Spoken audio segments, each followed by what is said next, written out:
My next guest is certainly one of the most colorful figures around. A lot of colorful figures can't do anything except be colorful. This one happens to be a Pulitzer Prize-winning author. He's been proclaimed a genius by his colleagues, and even by William F. Buckley at one point.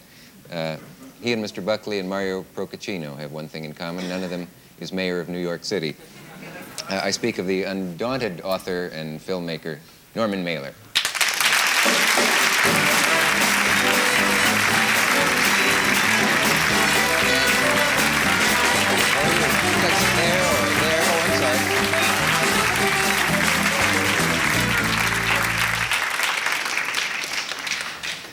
Greetings, Herm. How are you, Dick? Were you following our discussion up to this point? I heard about the last 15 minutes of it. Listen, I'm glad you called me a genius, because I agree with everything that Muhammad Ali said.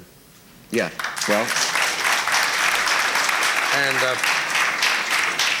And you need credentials in America if you want to get ahead. Elaborate on that, would you? Well, you know, the toughest thing in American life is that if you don't succeed, people don't listen to you as carefully. Now, this is true in all life. This is even true among the Hawaiians. But nonetheless, if you don't succeed, then they don't listen to you. So that's why everybody in America, when they're young, want to succeed at a great rate, because it means they then get listened to.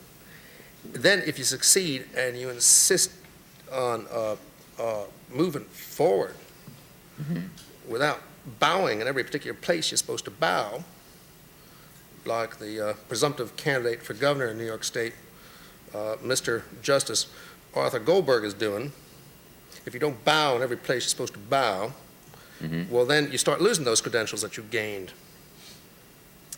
Okay. You mean I'm going to work tonight? I came on the show because you have this charming reputation that you never have to work on your show. Oh, is it right? Yeah, that you're such a marvelous fellow that you just keep passing the ball back, and that's right. People get better than they are. That's true. I just passed it back. Yeah, I see. I'm just going to have to work. I'm going to have to climb uphill.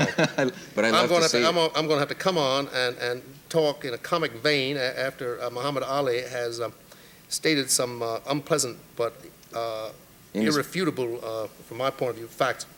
Did I say anything that surprised you? Was it clear that what I was objecting to was what I think is a misrepresentation of a kind of mythic idea that every race but the white race is unhostile? And I certainly don't deny entirely on that. I agree with you entirely on that. Nobody would claim that. But I would say that the white race has had more success at murder than the other races. I don't know. I don't know if you added them up. It's just pointless to sit here and defend an entire race, I think, or even to attack one, don't you? Well, my favorite notion, you know, is that that the devil is the most beautiful creature that God ever created. So people who believe that whites are beautiful are in trouble if they take that notion into account.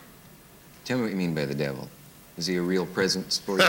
I knew we'd get into a discussion like this on television. Yeah, if television went on long enough. The devil has not come up on... The devil has not been mentioned on this show so far, I know, in this series, so I'm glad to have you bring it up. See, well, for instance, there are people who say that you are the most beautiful host and commentator that has come along in late evening television, in the history of late evening television. So by that measure, you might be the devil. Funny that you should mention this. If I disappeared suddenly now, wouldn't you faint? No, on the contrary. I'd leap up and I'd turn to that audience and I'd say, you see what just happened? Yeah. I'd say, are you impressed with that? No, you thought it was an electronic trick.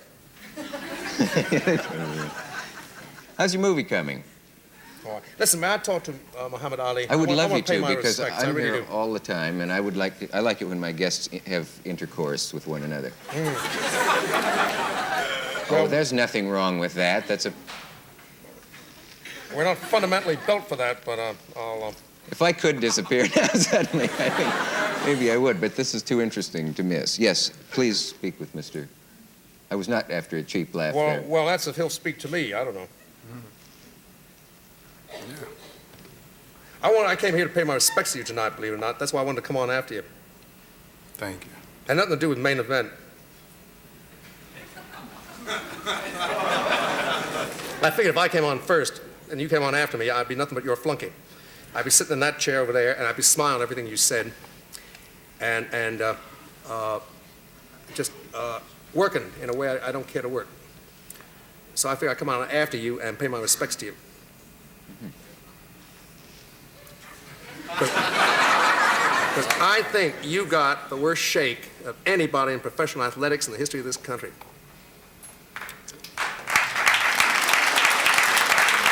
And I'm prepared to say why. Yeah, and I good. think that when America gave you that bad shake, they hurt themselves far more than they ever hurt you, and they hurt you plenty. But they hurt themselves more. I'm sorry, I'd just like to say one thing that I'll have to say. I'm not hurt at all. Well, sir, my respects to you if you're not hurt at all. Thank you. But you're a strong man if you're not hurt at all, I'll tell you that. Because even a champion can get hurt by what they did to you. That's the truth. Now, when you're not dependent on nobody and not relying on them for nothing, then they can't disappoint you. That's true. So I'm not relying on these people you're talking about, nor was I dependent on them, nor was their God my God. So I'm not really, I don't miss them, they don't miss me. Are you saying there was a time when you were hurt, but you've gotten over it, or that it never hurt? What hurt? Hurt by what? By the fact that you're not able to continue your No, for fighting the career reasons and that my title was so-called taken. It's really an honor, it's a blessing that they did.